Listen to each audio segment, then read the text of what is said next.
nation. Thank you, Congresswoman, for joining us at Farm Grounds today. Thank you. Thank you so much, Kim. Really appreciate it. Thank you. And I would like to thank Kim Stevens. Thank you for your introduction. Thank you for your service in the Air Force. And thank you for stepping up to serve as a candidate on the school board. Let's give Kim a round of applause, please. Thank you. Thank you, Luke, for your help in organizing this, and I appreciate being back here again. And thanks to all of our other local elected officials for making the time to come here today. I look forward to being able to meet you afterward, personally.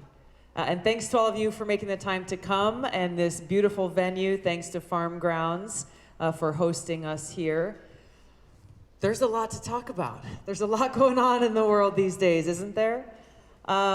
Gosh, I feel like every morning when we look through the headlines, the domestic news, the international news, there are so many different things that are of deep concern and point to the reason why we have taken this time to gather here today. Because we care.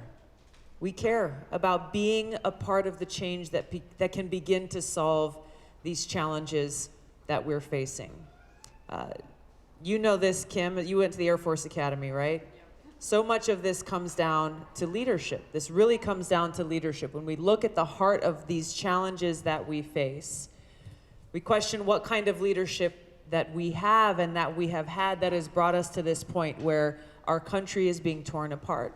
There are deep divisions being wedged between us as people, whether they be along political lines, religious lines, racial lines, ethnic lines, all of these different things that unfortunately are being used to tear us apart as people, undermining the strong foundation that our country was founded upon. That foundation, that bedrock of the freedoms and principles enshrined in our Constitution that we all hold dear as Americans.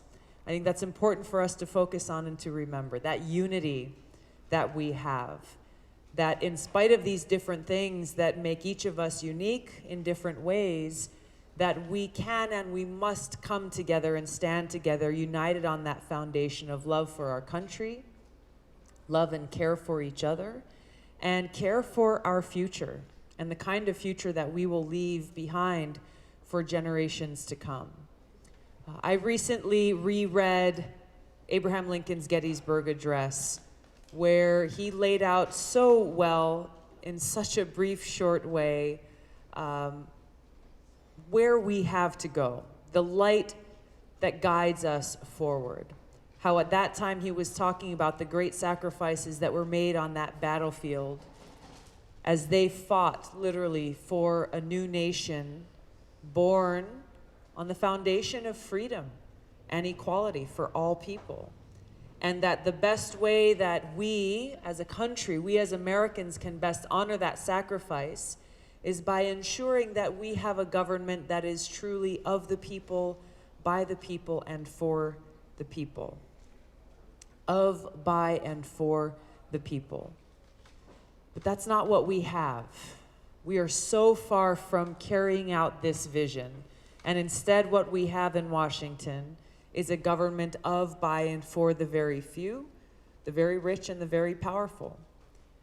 People whose power and profits are based on their stranglehold over their influence and power over our government to the detriment of the people of this country, that we, the American people, get left behind. Whether we're talking about things like healthcare, criminal justice reform, climate change, immigration reform, education, infrastructure, all of these different issues and challenges that have a very real impact on our everyday lives.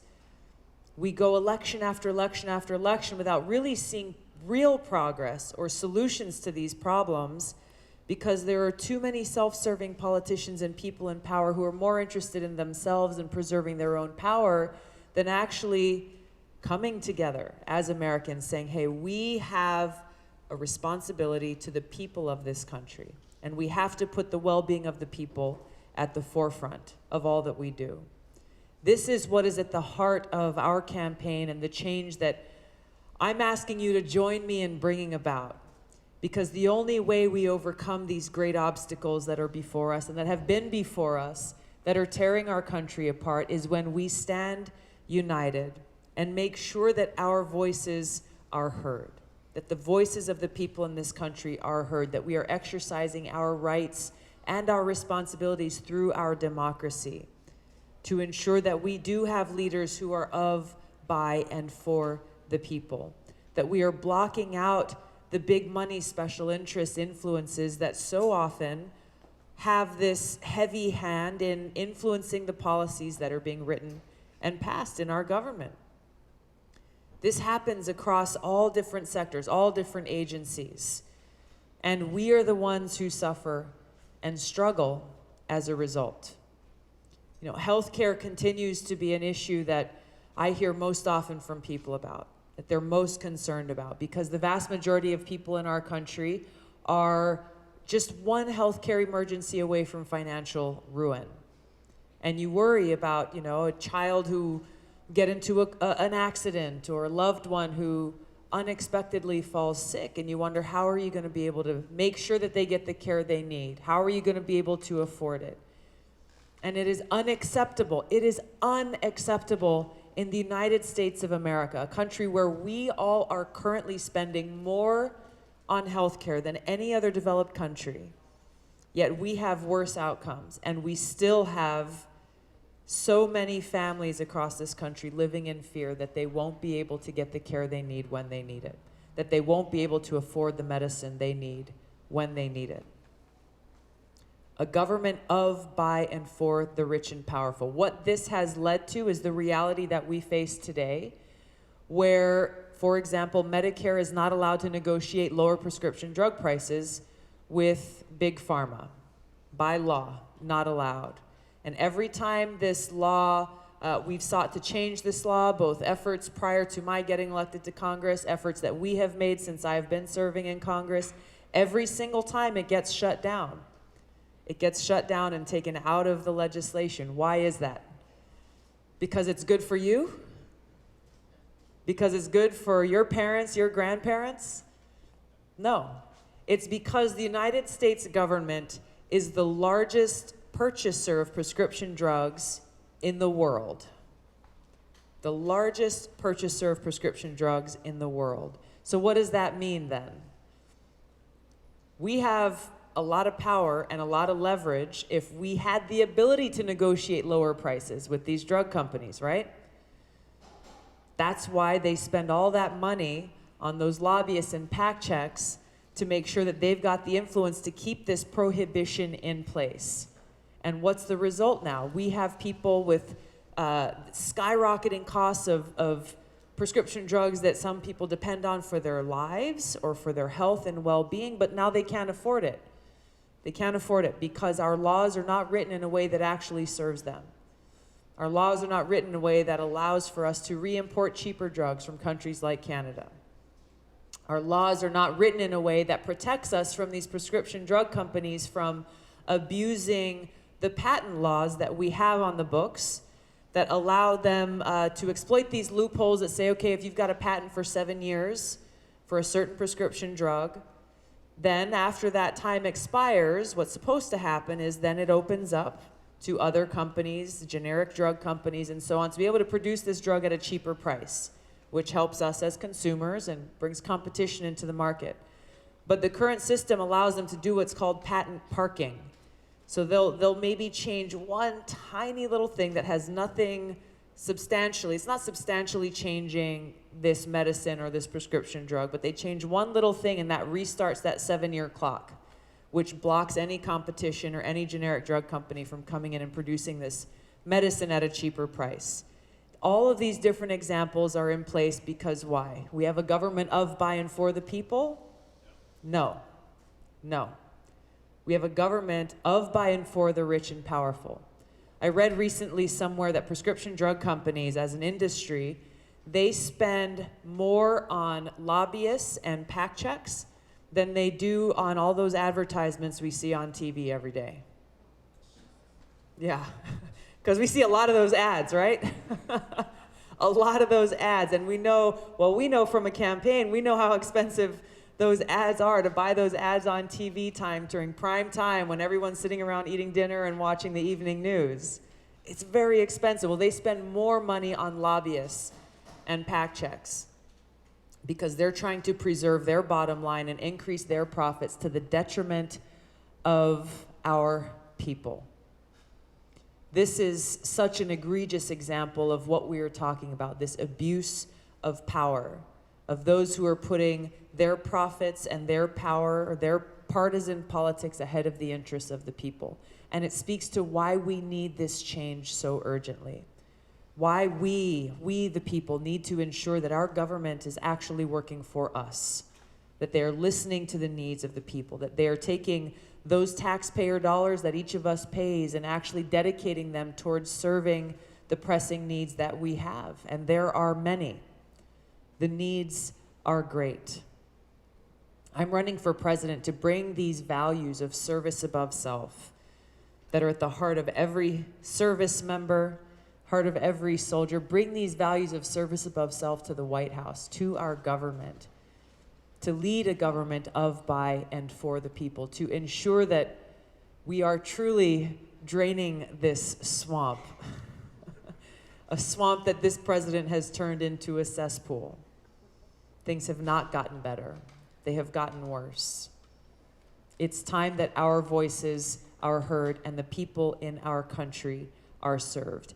And by doing that, when we exercise our right to vote at every level of government, from the local level to the state level to the federal level, we can begin to see the kind of systemic, deep change that we need to bring about.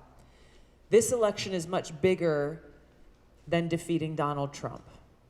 I'm running for president to defeat him so that we can begin the work necessary to bring about the systemic change that has caused the reality that even before he was elected in 2016, people were struggling. People were suffering. We had problems and challenges that needed to be addressed. We have to think bigger. We have to think bigger about where we must go in order to ensure that we have a government of, by, and for the people who is truly fighting for the people, fighting for a peaceful and prosperous future for everyone. And by doing this, we can bring about legislative changes. We can bring about real changes that close these corruption loopholes in our government, that close the revolving door that we see with public officials serving for a short time, then going and profiting in the industries that they were supposed to be regulating. Close this revolving door that allows people to ultimately meet their self-serving interests rather than choosing a path of service. We can bring about the kind of change we need to see in the healthcare system. Set aside all the partisan politics. Set aside all the name-calling, and let's look at what must be done. What must be done is ensuring that no matter how much or little money you have in your pocket, every single American should be able to get that quality healthcare they need when they need it. If you've got a healthcare plan, whether it's through your employer or if you're a member of a union, if you're a firefighter or a teacher, if you've got a healthcare plan that you want to keep, that's fine. But that does not get in the way of ensuring that we have quality healthcare for everyone. And by doing so, we bring down the amount that we are paying for this healthcare system, while making sure that our friends, our neighbors, our children, parents, and loved ones are able to get the care they need. When we focus on putting people first, we can bring about this change. When we focus on putting people first, we can address the threats to our environment. Address the threats to our environment. Climate change is in the headlines a lot more these days, which is a good thing because these threats to our environment, the things that have been polluting our water and our air and our land, have been happening for a very long time. It's unfortunate that the words climate change are being used in a very divisive way. But if you just take those two words away and just look at what are the things that each of us requires as human beings to survive, just to survive. Can't live without water. Can't live without clean water. No one can survive without it. That's not just Democrats or Republicans, that's all of us. We need clean air to breathe, right? We want to have a safe home, beautiful community, not only for us, but for our kids and their kids and their kids. We want to be able to preserve what is special about our home, the gifts and the blessings that are given to us on this planet. That's what we're talking about when we're talking about these environmental threats. Let's do what we can, both in our own personal lives. Let's change our policies and the way our taxpayer dollars are being spent to make sure that we are actually protecting what is precious, these natural resources that are important to all of us. Let's end the nearly $30 billion a year that is coming out of our pockets to subsidize big oil and fossil fuel corporations and redirect those dollars towards investing in a clean, renewable energy infrastructure and economy. Which, by the way, not only makes sense from an environmental perspective, from a health and well-being perspective, but it also makes more sense when we're thinking with our pocketbook, because the cost of this clean energy is getting cheaper and cheaper than fossil fuel energy. When we put people first and we set aside the politics and the profits, we can end our failed war on drugs, we can end the federal marijuana prohibition, we can reform our broken criminal justice system, reduce recidivism rates in this country, end private prisons, end the cash bail system that rewards the rich and punishes the poor. These are all things that we can accomplish when we come together, make sure our voices are heard, and make sure that the politics and the profits stay out of the decision-making that our leaders are having in this country. We look at how we solve the immigration challenges and the crisis that we're facing. We look at how we dedicate the resources we need towards investing in truly sustainable infrastructure. I can tell you my community in Hawaii, our roads are terrible. We have horrible traffic problems. We have a homeless crisis that per capita is worse than any other state in the country. We have a huge affordable housing shortage. Transportation challenges. We look at the basic infrastructure needs that we have in virtually every community in this country. Why are we not seeing those resources and that focus dedicated there in a way that can create jobs and a safer community for everyone? It's because we do not have a government of, by, and for the people. This is the kind of change we're seeking to bring about.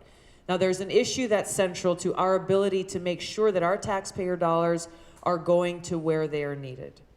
And that issue is the cost of war. It's not something you hear talked about very often, but it should be. It should be. And this is the reason why this is a central focus of my campaign for president, because the most important responsibility the president has is to serve as commander-in-chief. Now, the cost of war is something that's very personal to me as a soldier. I served in Iraq in 2005 in a field medical unit. It was the height of the war. There were a lot of casualties, and every day we all were confronted with that terribly high human cost of war, of who actually pays the price for the decisions that these politicians make. We saw the devastation and the destruction in the countries where these wars are being waged.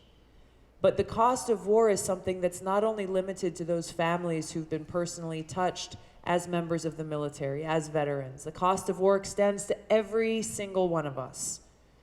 Every single one of us.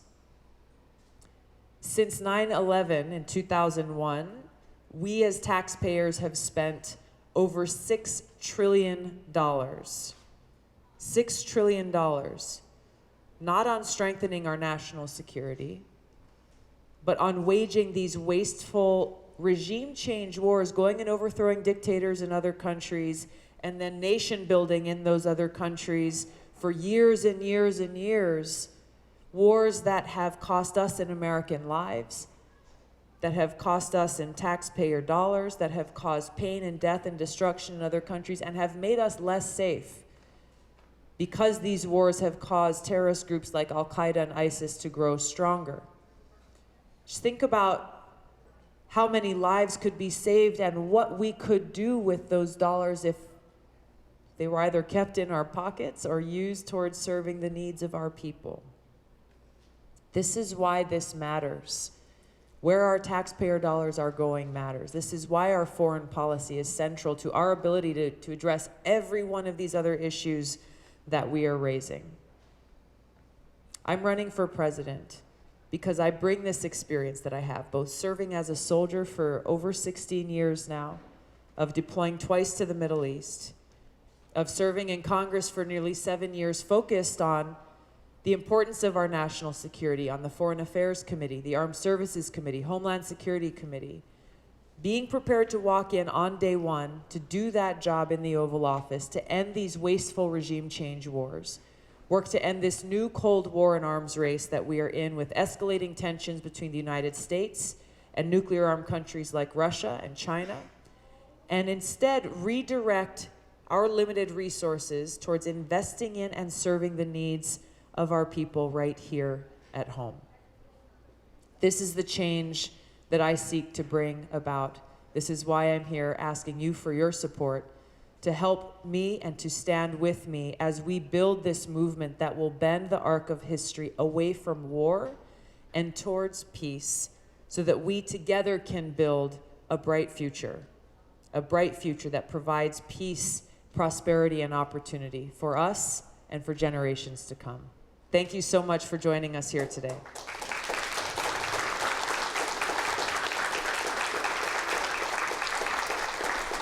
Thank you. We're going to open it up. I want to hear what's on your mind, if you have thoughts you'd like to share or a question you'd like to ask. But first, I just want to compliment this gentleman on his hat today. Can I hold it up here for everybody to see? I want one of these. Trust me, I'm a Jedi. Thank you. Your shirt is pretty awesome too. I love it. Yes, ma'am, we'll start with you. My name is Kate, and I work for a nonprofit here in town called the Center for Rural Affairs.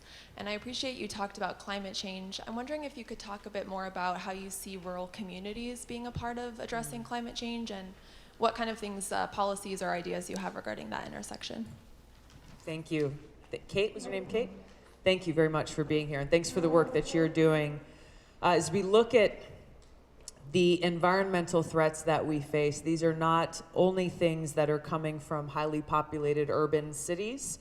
Obviously, very different communities, very different challenges, very different lifestyles. But I think in all of these situations, we need to look uniquely at how we are contributing to the problem, and therefore how we can be a part of the solution. So as we're finding, as we're traveling across your state here in Iowa and in other rural communities that are very rich in agriculture, I think that's a big area where we need to focus on agricultural practices that are contributing to water that is not safe to drink, practices that are polluting streams and rivers and waterways, practices that are polluting air and ruining soil quality, making it so that these lands that are so rich in fertile soil are threatened to not being able to be used for farming in the future. There are a number of farming practices, and I'm learning more about them and visiting some of these farms who are looking towards regenerative farming as one example, to bring about a solution in each of these things. We're talking about water, air, soil quality, as well as actually using that farming practice as a way to help reduce the amount of carbon that is already in our atmosphere. I think as we look at this from the federal level, there are changes and decisions that need to be made at the local level, but I always look at the national level. What role do we have in being able to help incentivize and empower local communities who are making these positive changes? And when you look at so much of the farm bill that is passed every 5 years in Congress, it's very backward looking. You know, it's looking at practices in agriculture that have been perpetuated just because that's the way it's always been. And there's a fear that we will lose, and it's a valid fear coming from farmers saying, well, we're concerned about losing our livelihood. We're concerned about losing the way that we're providing for our families. But I think we've got to look, just as we're looking in the energy sector, of how we make this transition from the way things have always been done to the way things can be done, so that we're not forced to choose between farming and protecting our environment. Not at all. Farmers shouldn't have to be living in fear that they're not going to be able to continue these family farms they've had in generations. Let's just look at how we can do it better, how we can make sure that they're able to earn a living and support their families while also protecting the soil that provides that living, that provides the food for us, and that will protect our environment in a way that is perpetuated for years and generations to come. Thank you. Yes, sir. So I do not know the accuracy of this statement, but I saw earlier this week that over 20 Republican senators have said they would vote for impeachment of Donald Trump if it was a secret ballot, private ballot, if they didn't have to have their name on it. Again, I don't know the veracity of that claim, but knowing that the president is going to have to work with what most likely will still be a Republican-controlled Senate, you're there on the Hill every day.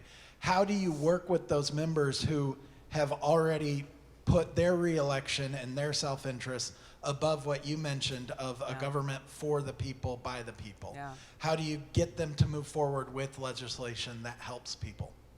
Yeah, thank you, and thanks for your service and leadership here in your community.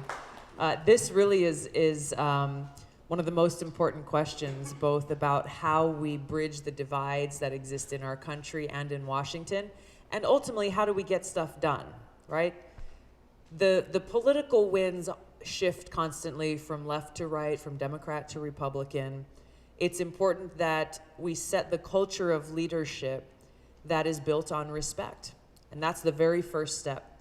And it sounds like, okay, easier said than done, but it's frustrating going back to Washington every time, seeing how little respect and relationships are actually there across party lines. There are some exceptions, but most of it is, most of what's broken there is based on the reality that there are just a few people in positions of power in both the Senate and the House who can either hold up legislation from being brought forward just for a vote so that we can do our jobs as members of Congress, or can push forward their own legislation that will drive a partisan agenda, not actually looking at how we bring about solutions.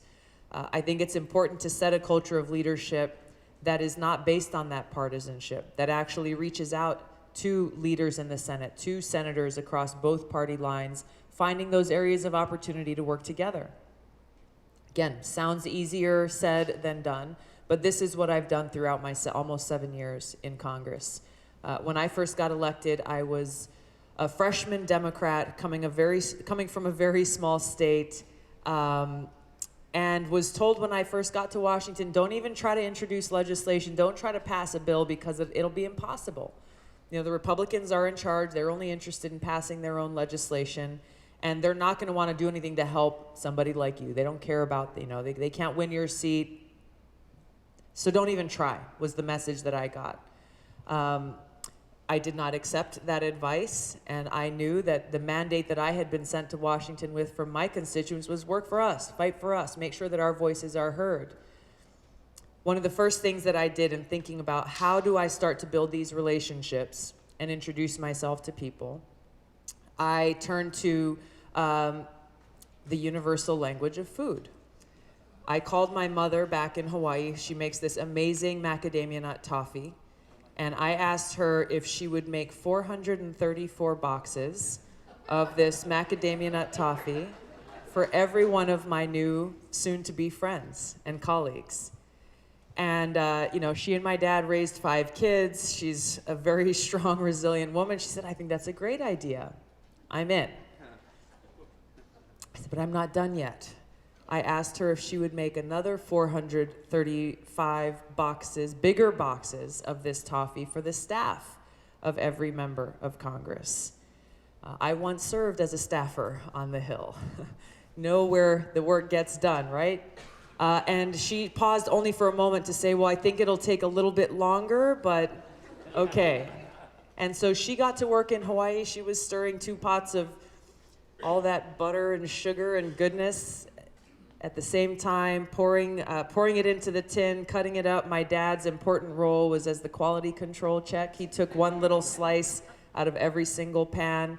And as she was doing that, I was writing handwritten notes to every one of my new colleagues, introducing myself, but also learning more about them, where they come from, what their background is, what their concerns are in their district. And the amazing thing was that as soon as we started to deliver these little gifts of aloha, this very small gesture, almost immediately on the House floor, I saw senior Republicans, chairmen of different committees, subcommittee chairmen, making that long walk from the Republican side to the Democratic side, finding me on the floor, and then saying, "Thank you so much.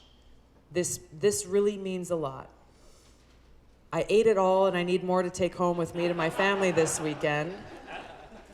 But then most importantly, asking, "Tell me what's going on in your district in Hawaii. What are your constituents concerned about? What are some of the things that you're working on? Let's work together. Tell me how I can help." And doing this, I mean, this was in the first couple of months of my being a member of Congress, my first year there. It built a foundation of respect, mutual respect, across party lines that has enabled me to be able to deliver for my constituents, to pass legislation when no one said it was possible, to pass important amendments to big education bills, to the farm bill, to other bills that were important both to my constituents and were important to helping improve those pieces of legislation. So all of this is to speak to what is possible when we come together recognizing each other as fellow Americans with a foundation of respect and setting that culture of leadership from the very top that can begin to bring about these bridges in Washington that allow us to get things done, but also the bridges that we need to see happen within our own communities, and setting that example. Because so often I've heard from friends of mine whose families have been torn apart because, you know, someone's son or brother voted for Trump and now their sibling won't even talk to them. They won't go to Thanksgiving dinners with them because of these political differences. We can disagree and disagree strongly and debate heartily about the issues that we care about. But when we come together based on this foundation of respect and what we in Hawaii call aloha, this recognition that we are all God's children, that is what lays that groundwork for us to be able to move forward and to be able to get things done in Washington.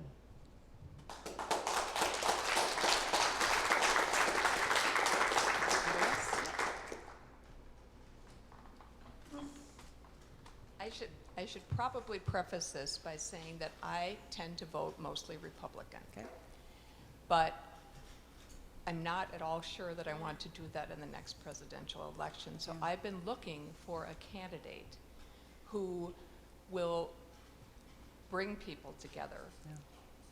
Because I think, as everybody in this room, we're so very tired Yes. of the divisiveness and so very tired of the idea that any idea that's a Democratic idea is a bad one. Exactly. And any idea that's a Republican idea is a bad one, and there's no middle ground. Exactly. You know, I tend to be more economically conservative and socially more moderate, and I find that in a lot of people, and we're just trying to find someone who is not going to be way on the left and way on the right, and can bring people together. And so I really appreciate what you just said. Thank you. And I'd like to know if, you know, if people like me are looking for a candidate who will be more moderate and will work with people, I want to know if you're that candidate. I am. If I may be so bold. I am, though, and I want to tell you why. To add on my response to your question, this separation that you're talking about, this kind of segregation of sorts where Democrats are told Republican bills are bills that shouldn't be supported. You should only vote for a bill or support a bill that's got a D next to it, and Republicans being told the same thing about the other guys. This is what actually happened within weeks of my first getting elected and going to Congress. We had in 2012 a group of 84 new members who were elected. There was, I think, 50 Democrats and 34 Republicans, and for the first week or so, we were all together. You know, we were going to have orientation, here's where your office is, here's where you go for this, all the basic nuts and bolts things that you need when you first go there. But then after that, it was Democrats go here, Republicans go there, and the separation began. That has only worsened and been further deepened throughout my nearly 7 years there. I made a decision long actually before I got elected. I'm just thinking about it. The way I've always approached these different issues throughout my time in politics and public service is to look at the substance of the issue. Look at the substance of the issue. Look at the substance of the ideas that are being presented or the bill that's being brought before us. And not just listen to what Democrats think about it, but also look at what are Republicans saying about it. What are the different views, the pros and cons that are being presented on both sides, so that I can make the best decision possible about what I feel will best ultimately serve the people of my district and the people of this country. And, you know, in a town in Washington that is very attached to different labels, like moderate, progressive, centrist, conservative, this, that, left, right, all of these other things, they are very confused about what box to put me in. And it causes a lot of consternation, like, well, we don't know what she is. We don't know how she makes these decisions because I'm not in lockstep with anybody. Because I use my own brain and my own mind and I do my own research to actually look at these different issues and to talk to people who are bringing different experiences and perspectives. And while we may end up agreeing on one issue or disagreeing on another, and I've heard this from my constituents in Hawaii time and again, that they respect the decision that I've made because they know I've done that research and I'm making that decision based on what I believe will best serve the interests of the people. That's how I've always approached these issues. That's how I will continue to approach them. And that is what, throughout my time in Congress, has built up these relationships of respect and trust. I'll use one example here. There was a big education bill that was coming to the House floor, and there was an important amendment that we were offering that had to do with Native Hawaiian education. It was a program similar to others within our government that help to respect and preserve indigenous cultures in this country, but this was specifically related to Native Hawaiian education, the kinds of things that would help fund you know, in kindergartens and in grade school in Hawaii and across the country where you have Native Hawaiian kids that teach about Native Hawaiian culture and you know, whether it be related to agriculture or you know, what has been passed down from one generation to the next. And this was a bill that conservatives had deemed as kind of a racist bill and had opposed it for as long as it had been introduced. So when we were bringing this amendment forward, my staff said there's no way that this Republican-controlled Congress is going to pass this bill. But there's a lot of kids and a lot of schools in Hawaii that are dependent on this funding for it. So the night before the amendment was coming up for a vote, there's an organization called the Heritage Foundation in Washington, D.C. that sent out an email notice to every Republican saying, if you vote for this amendment by Tulsi Gabbard, you will get a negative score from the Heritage Foundation. And for some of my colleagues, you know, this score is something that matters to them. They take it home to their constituents and they want to be able to say, hey, look, I got a 100% rating from the Heritage Foundation. And when that went out, because I had established those relationships that are based on respect and trust with a lot of my Republican colleagues, they started calling me, texting me, or finding me in the House floor saying, hey, we got this email. Tell me why what they're saying is wrong, or tell me why your amendment is important. And I did. I made my case. And I didn't convince all of them, but I convinced a lot of them so that this amendment passed with an overwhelming bipartisan majority vote and was ultimately signed into law. It's this kind of respect and trust focused on that mission and objective that we have of serving the people of this country that is necessary, I believe, for our government to fulfill its mandate And it's this kind of leadership that I will bring. Thank you. Yes.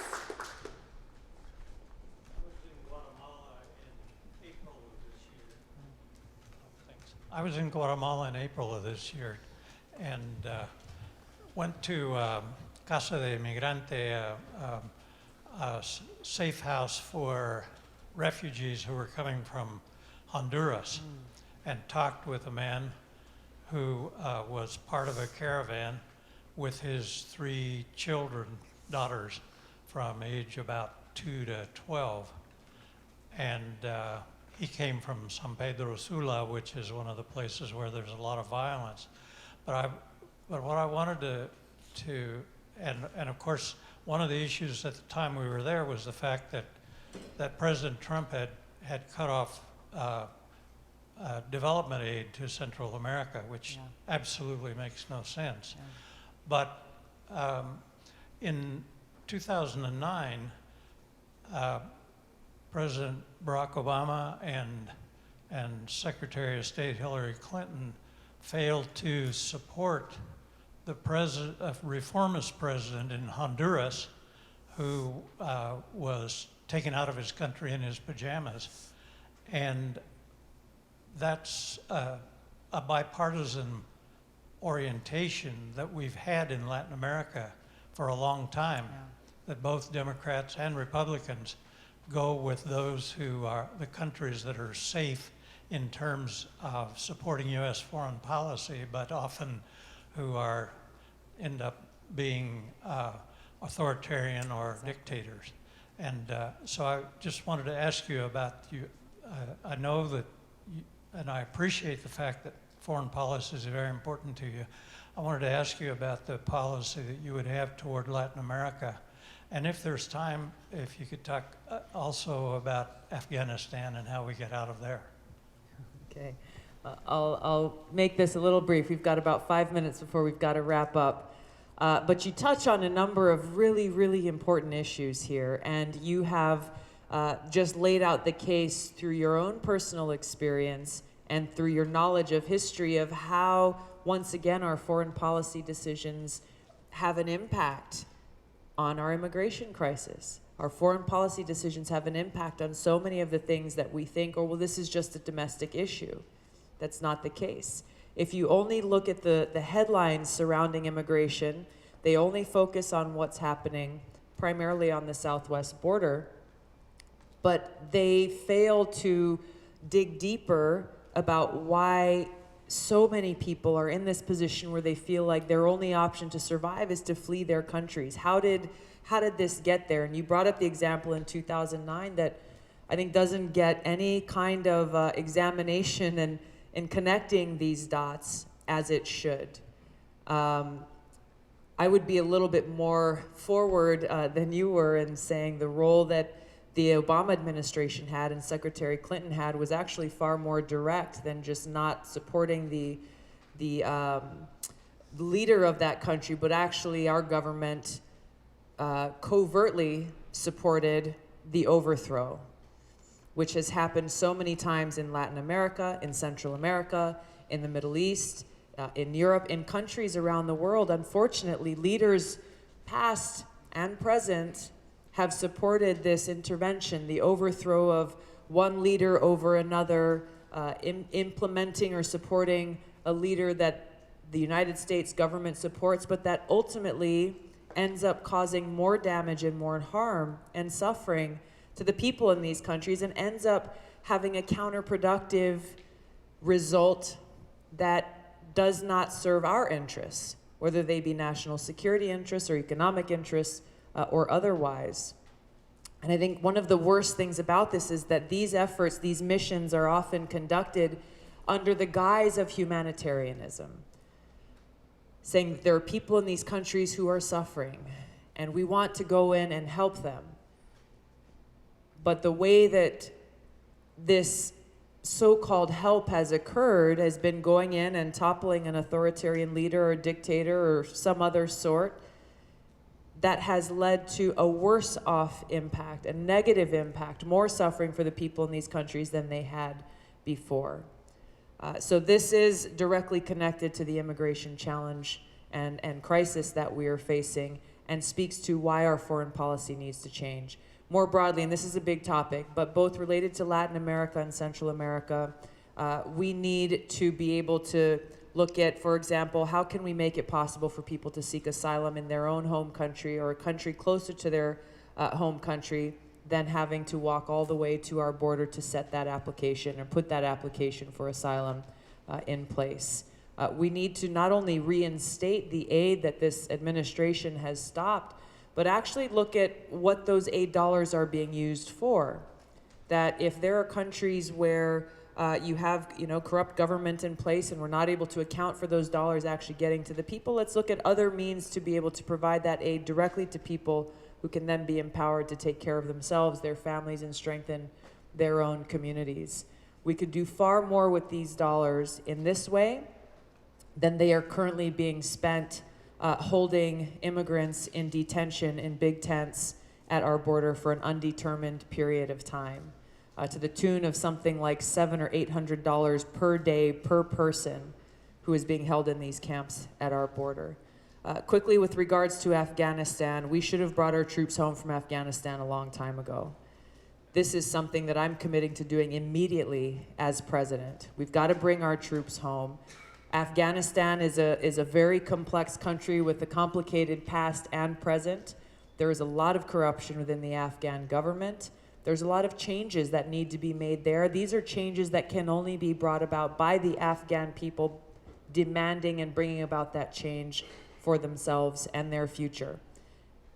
The concern about Al-Qaeda taking root in Afghanistan again, which has been the excuse that's been given by leaders for a very long time, saying, well, we've got to keep 10 or 15,000 Americans stationed in Afghanistan for an indefinite period of time to prevent Al-Qaeda from being able to attack plan another 9/11 style of attack.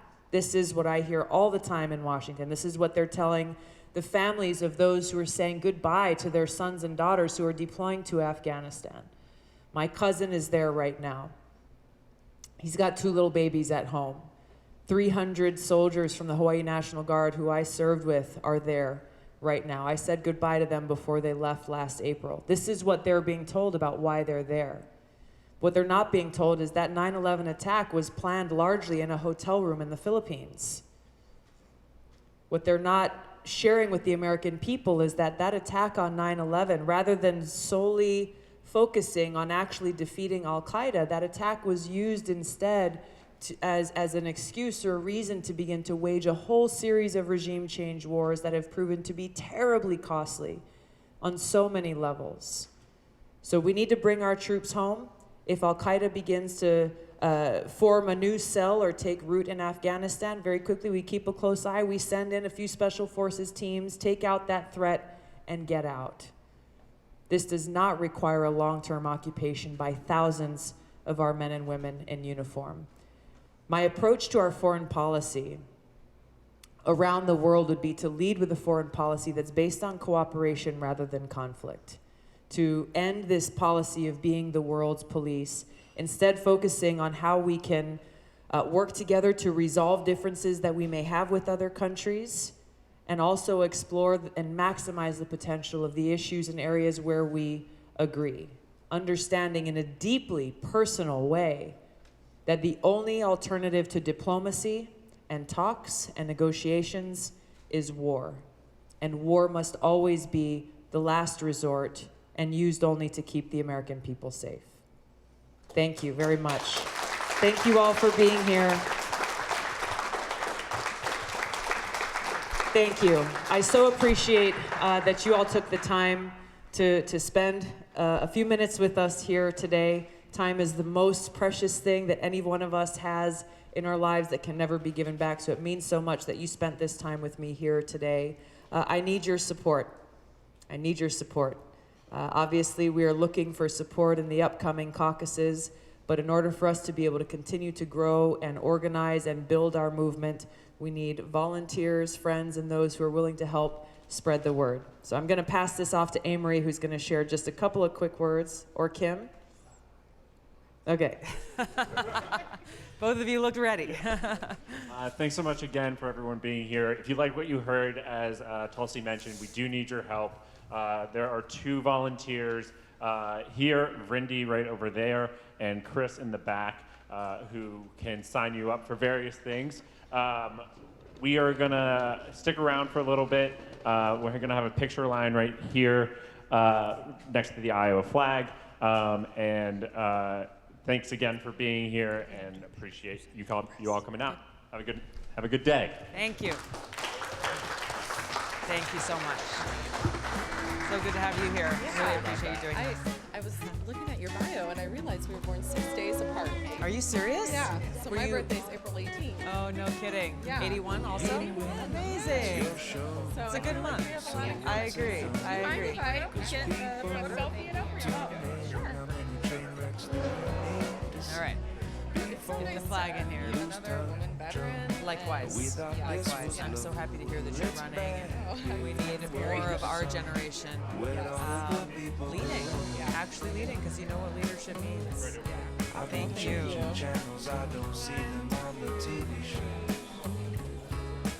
I wish you well, and if there's anything that we can do to be helpful, don't be daunted.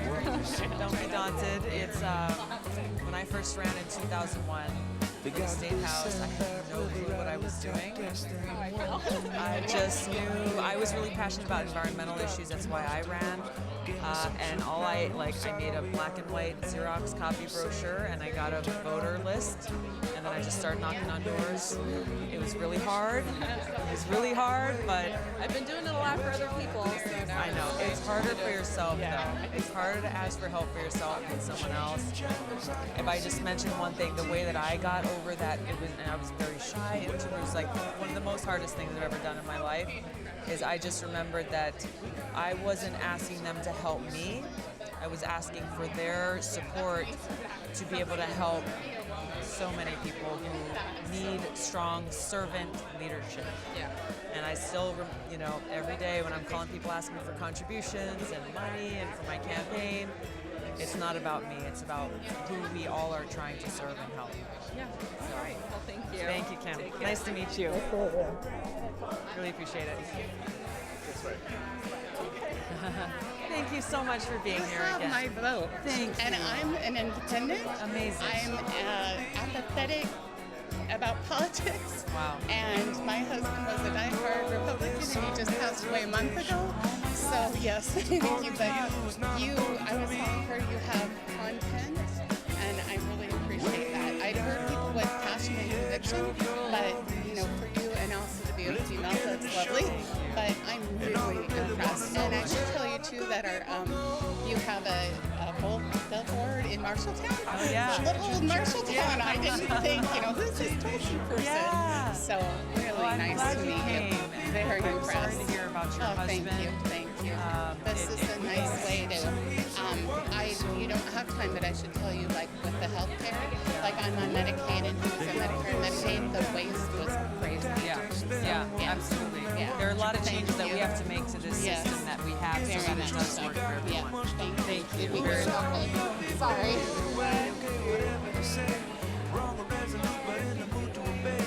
Tell me your name again. Jody. Thank you. Nice meeting Thank you, you. Jody. Very nice. Pleasure. Pleasure's mine. My pleasure. Love Thank to you. be with Thank you. Okay, thank you. Hi. Well worth the trip. I'm so glad. Thank you And again. I How many waited- hours did it take you? 3. Oh my gosh. Both ways. But Yeah. if I wait till the Minnesota primary, you're going to be in arenas at that point. I'm I'm convinced. so happy you came. Thank you for your support. Fantastic. I've been in advertising for years. I have an idea that I wanted to. Okay. It's in here. It's a short Fantastic. thing. Just Okay, we good. see any other chances. Okay. Let me know if you Open think to all I'm the an ideas. idiot or No, no, no. I'd love to help.